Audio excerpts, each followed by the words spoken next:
Et je t'enseignerai ce que Jésus-Christ me dira d'enseigner et de prêcher. C'est tout. Et ça, fais ma confiance pour cela. Parce qu'il m'a appelé pour ça. Il sait pourquoi il m'a appelé. Il sait où il m'a amené. C'est à cause de ça. Ce que Dieu a donné à quelqu'un, c'est ça seulement qu'on voit en lui. C'est pas Dieu, vous voyez. Matin, on choisit dedans. C'est dedans ici. C'est ce qu'il m'a donné à moi. Amen. Donc je te prêcherai cela bien.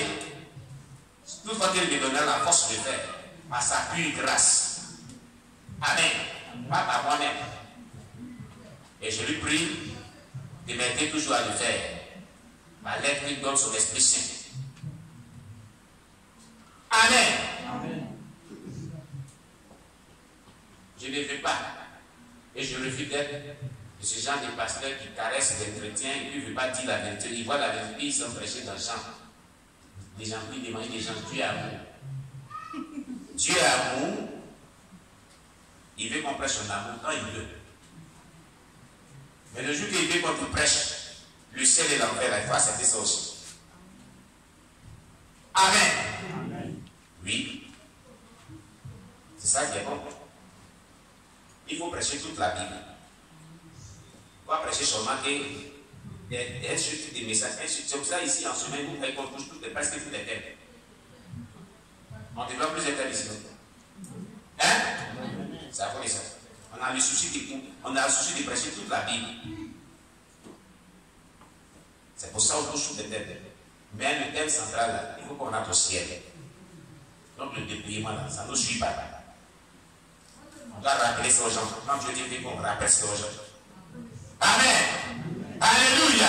Amen. Voilà ce qui est important que tu dois retenir.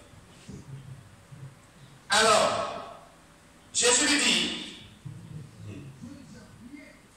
tu ressens aujourd'hui la douleur. Parce que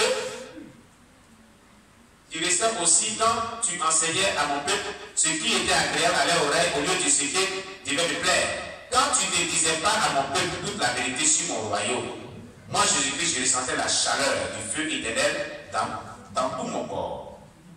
Tu m'as déçu. Tu vas retourner aux flammes. Lorsque Jésus lui dit toutes ces choses, ce fut comme si le vent entendait qu'il finit sa conversation avec l'homme pour le ramener dans les flammes de l'enfer. Après que le vent lui transportait l'homme pour le ramener en enfer, Jésus le fit remonter une seconde fois. Une fois hors des flammes, un ange amena de l'eau depuis le ciel à Jésus-Christ. L'ange transporta l'eau dans des vases semblables à des volumineux seaux de l'eau, seaux de chaud, pardon. Et il y avait un ou deux vases. Et l'ange les transporta sur ses mains. Ces vases étaient d'une blancheur étincelante. Quand l'ange vint avec cette eau, Jésus lui dit de la verser sur l'homme. Et il le fit. Après que l'ange lui versait l'eau sur l'homme, Jésus lui demanda comment il se sentait. Et il répondit qu'il se sentait soulagé. Et il était content. Merci Jésus.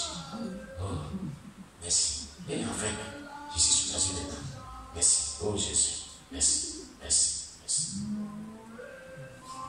Et il était content comme ça, il croit qu'il est sauvé comme ça. Alléluia.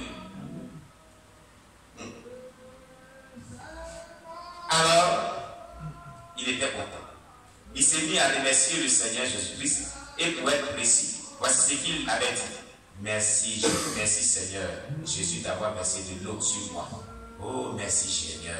Merci Seigneur. Je me sens bien maintenant. Je me sens mieux maintenant, Seigneur de Jésus. Merci.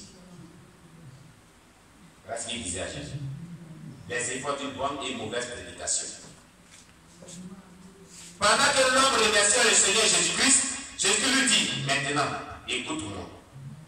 Lorsque ceux que j'ai envoyés pour prêcher ma parole prêchent ce que je veux d'eux, et qu'une âme se répand de sa manière pécheresse de vivre, c'est que la même sensation que tu as maintenant là, est celle que je ressens à chaque fois.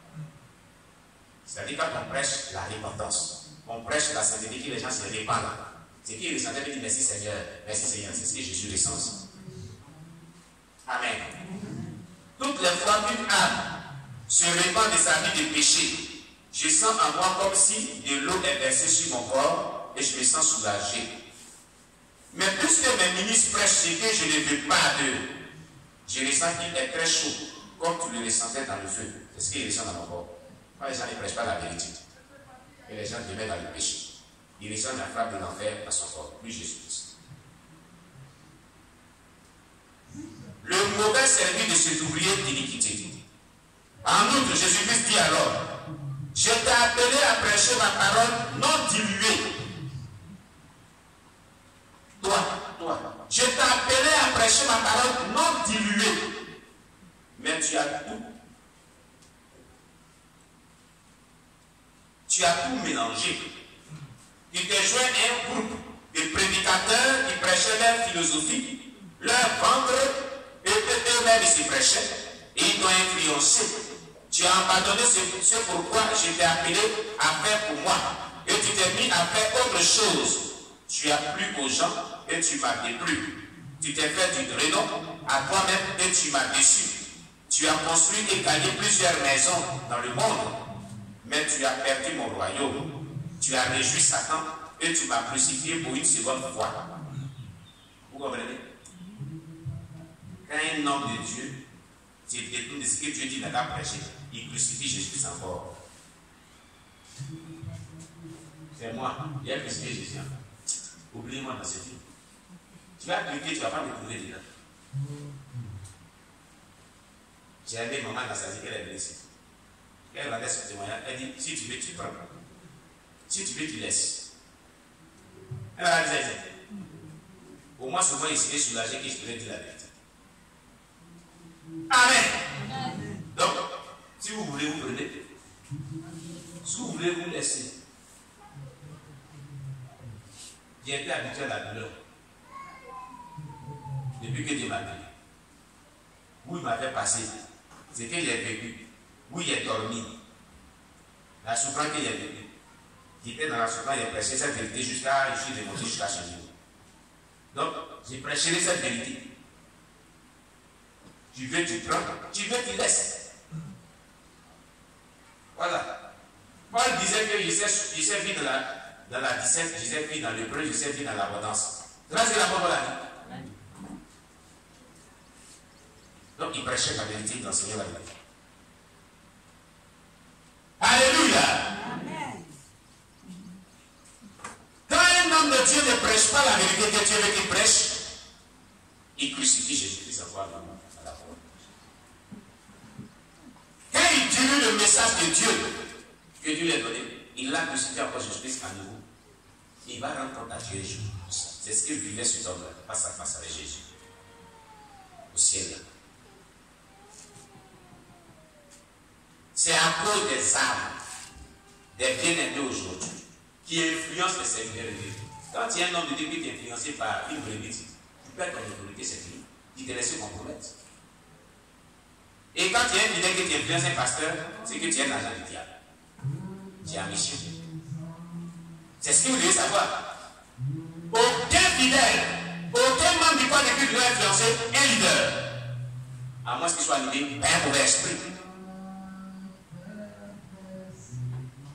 Si tu es un chrétien que tu influences ton leader pasteur négativement, mais d'une manière ou d'une autre, il y a quelque chose qui ne va pas dans ta vie. Si tu devais l'influencer, Dieu l'avait établi sur lui. Dieu n'est pas un Dieu de désordre. C'est ce que ça veut dire. Mais si tu as de l'influence, c'est qu'il y a un esprit maléfique des ténèbres qui t'habite et que tu es en mission. Dieu n'est pas un Dieu de désordre. Amen. Amen. Amen. Amen. Oui. Oui. Gloire à Jésus. Amen. Alors, que t'ai-je fait?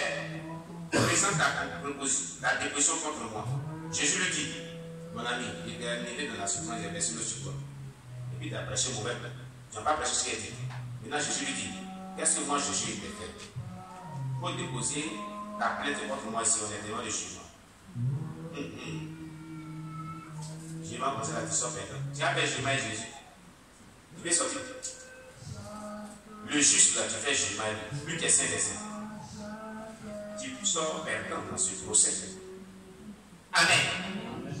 Que t'ai-je fait? Présente ta déposition contre moi.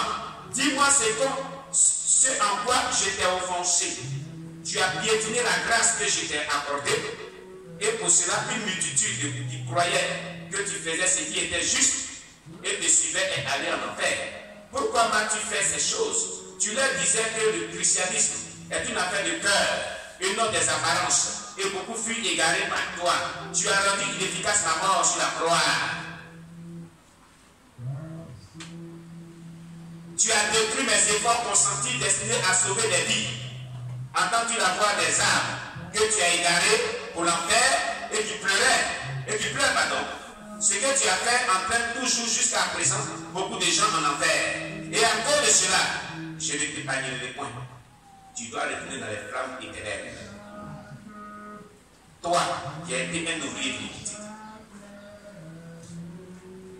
Quand Jésus-Christ fut fini de parler, alors, j'ai entendu une forte voix qui disait: le salaire du péché, c'est la mort. Et l'âme qui pêche mourra. Ézéchiel 18, verset 4. Ézéchiel 18, verset 2. Tu dois moissonner ce que tu avais semé. C'est pourquoi éloigne-toi et va à la damnation éternelle. Et immédiatement, un vent terrible le jeta à nouveau dans les flammes de l'enfer. Enfant de Dieu, je voudrais que tu saches que depuis le temps où Jésus-Christ s'était mis à parler à l'homme jusqu'à son renvoi en enfer, Jésus n'a cessé de pleurer. Et quand j'ai observé la manière dont il pleurait, il m'a fait pitié. Parce qu'il pleurait comme une femme dont le mariage est brisé. Son cœur était brisé.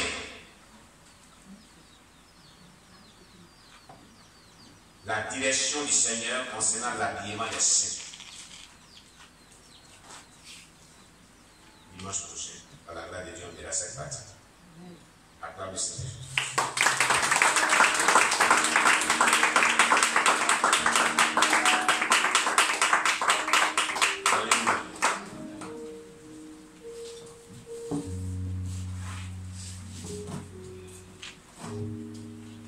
Élevons nos mains vers